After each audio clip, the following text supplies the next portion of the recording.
देश नीति, केवल सच्ची और पक्की खबरें। दर्शकों, आपका स्वागत है। मैं हूं आपके साथ राशिद जहीर। बहुत बड़ी बात उद्धव ठाकरे ने बोली है, वो आपके सामने डिस्कशन करने के लिए हाजिर हुआ विद द एविडेंस। कहा उन्होंने कि आप औपचारिक किसी भी तरीके से इमरजेंसी घोषित क्यों नहीं कर देते।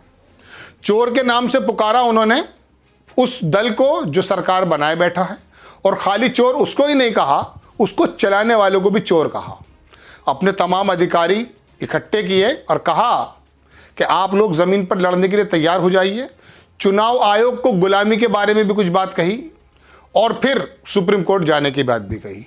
थोड़ा सा बात सुन लीजिए। आपको मालूम है कि उद्धव ठाकरे का वो पार्टी का निशान चुनाव आयोग ने अलॉट कर दिया है शिंदे साहब को। वो तमाम विधायक चोरी कर लिए गए अकॉर्डिंग टू उद्धव ठाकरे, उनकी पार्टी चोरी कर ली गई अकॉर्डिंग टू उद्धव ठाकरे, उनका ये सिंबल भी चोरी कर लिया गया अकॉर्डिंग टू उद्धव ठाकरे। क्या दर्द है, क्यों हुआ है, ये मैं आपको बताने आया हूँ। दर्शकों, इससे पहले एक चीज़ मैं आपको और बताऊंगा। अभी आपको मालूम है मेघालय का चुनाव होने जा रहा है। वहाँ 21 एमएलए तो आए थे कांग्रेस आई के, बाकी बहरहाल सरकार उन्होंने बनाई थी। कांग्रेस के जो विधायक हैं वो धीरे धीरे टीएमसी में चले गए सारे। अब वहाँ कांग्रेस का कोई विधायक नहीं है। अभी 27 फरवरी में इलेक्शन होने वाले हैं। तो क्या अगर वहाँ विधायक नहीं है तो कांग्रेस आई का मेघालय से सिंबल छीना जा सकता है? संगठन तो वही है।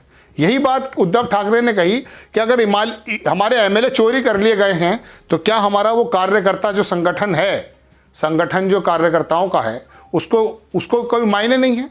और फिर कहा उन्होंने कि सुप्रीम कोर्ट में जब ये मामला चल रहा है तो चुनाव आयोग को इतनी जल्दी क्या थी कि उसको अलॉट कर दिया गया। लेकिन ये मुखौटा, और उन्होंने एक बात और भी कही कि बाला साहब का मुखौटा ओढ़ करके इनको सत्ता चाहिए, यानी कि मोदी जी को।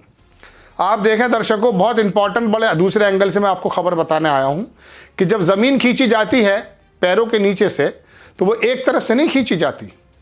फिर तो साम दाम दंड भेद, जिसने भी ये मिसाल बनाई है उस पर ये जो हमारे आला कमान है और हमारी सरकारें हैं जिन पर उद्धव ठाकरे कहना है वो कहीं ना कहीं सही उतरते हैं।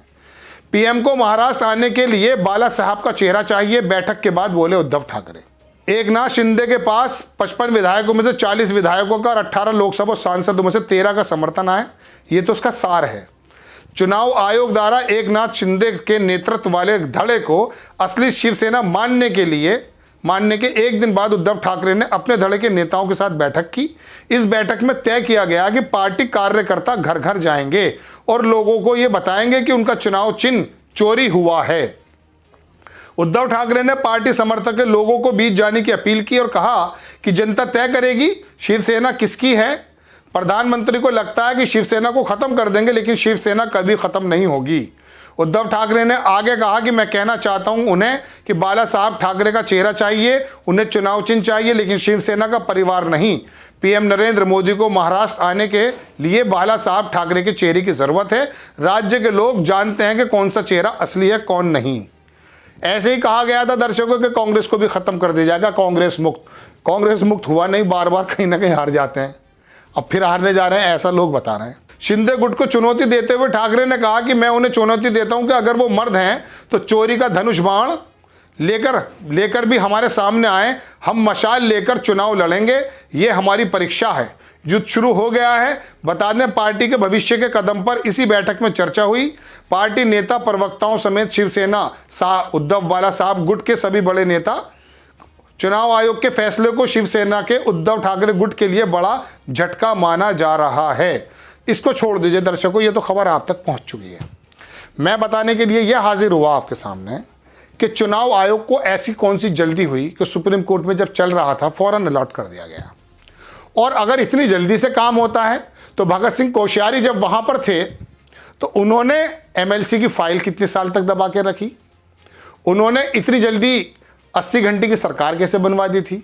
ये तमाम चीज़ें पता चलता कि कहीं ना कहीं से रिमोट दिल्ली से चलता, ये लोगों का कहना है। अब दर्शकों आ जाता हूं मैं शिंदे साहब के सामने।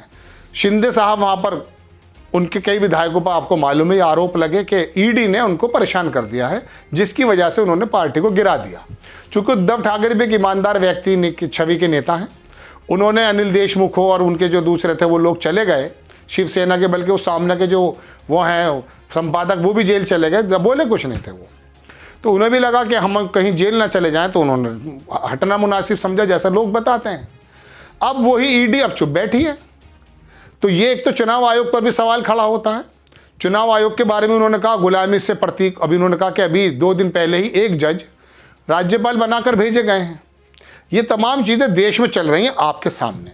लेकिन बात क्या है, उन्होंने कहा चोर चोरी करके ले गया और अपने साथी के साथ। ये कौन है वो चोर और कौन उसका साथी है, इसके बारे में तो अंदाज़ा करेंगे आप। अंदाज़ा क्या करेंगे आपको मालूम है, मुझे बोलने की ज़रूरत नहीं है। लेकिन शिवसेना ने कि जड़ें कितनी मजबूत हैं, इस बात का तो अंदाज़ा अभी हाल फिलहाल भी हुआ है और आने वाले इलेक्शन में भी हो जाएगा। वहाँ हालात ये हैं दर्शकों कि शिव सैनिक को जब ये संबोधित कर रहे थे उद्धव ठाकरे, तो किसी ने कहा कि क्या हम उनके हाथ पैर तोड़ दें। उन्होंने कहा नहीं, आप ज़मीन पर अपने कार्यकर्ताओं के साथ जाइए, लोगों से मिलिए, चूँकि बाला साहब का वह नाम है। शिवसेना का नो डाउट जो सिंबल है उनको अलॉट कर दिया गया है। और क्या क्या करेंगे अलॉट आप लोग, कैसे करेंगे आप, लेकिन ज़मीन पर जो उन्होंने अपना गठबंधन बनाया हुआ है और जो मजबूत है शिवसेना, वो निकल कर आ जाएगी सामने।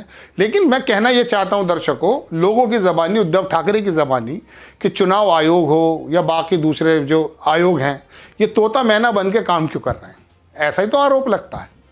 अब बात यह है कि या तो अयोग्य घोषित हो जाते, अभी सुप्रीम कोर्ट वो जाएंगे, पहले से भी उनका मामला लंबित है। इतनी जल्दी क्या हो जाता है कि फ़ौरन ही फैसले हो जाते हैं। अभी आप आइए उत्तर प्रदेश के रामपुर में उसकी विधायिका निरस्त हुई, 2 साल की सज़ा हुई आज़म खां के बेटे को, अब्दुल्ला आज़म को। उसके बाद क्या हुआ, कौन से मामले में 2007-8 में रोड घेर दिया गया था। अभी हमारे एक बाबा साहब में पूरा रोड घिर गया, क्या उनको जेल भेज देंगे। बाकी 7 लोगों को बरी कर दिया गया, 2 लोगों को सज़ा दे दी गई 2 साल की। क्यों?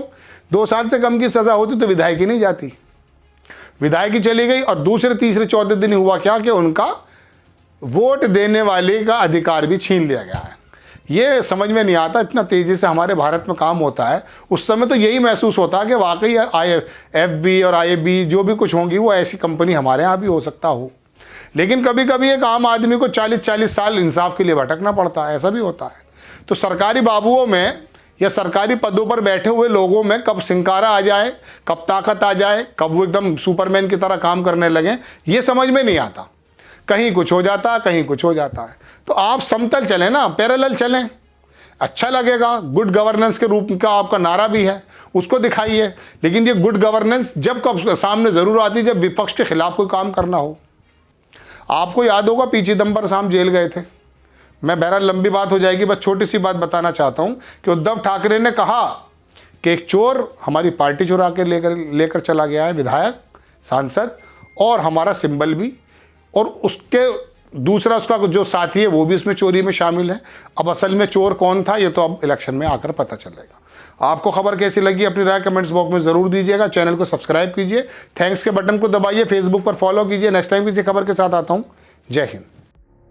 आपका एक सब्सक्राइब हमारे लिए महत्वपूर्ण है। देश नीति को अभी सब्सक्राइब करें और बेल आइकन को दबाना ना भूलें।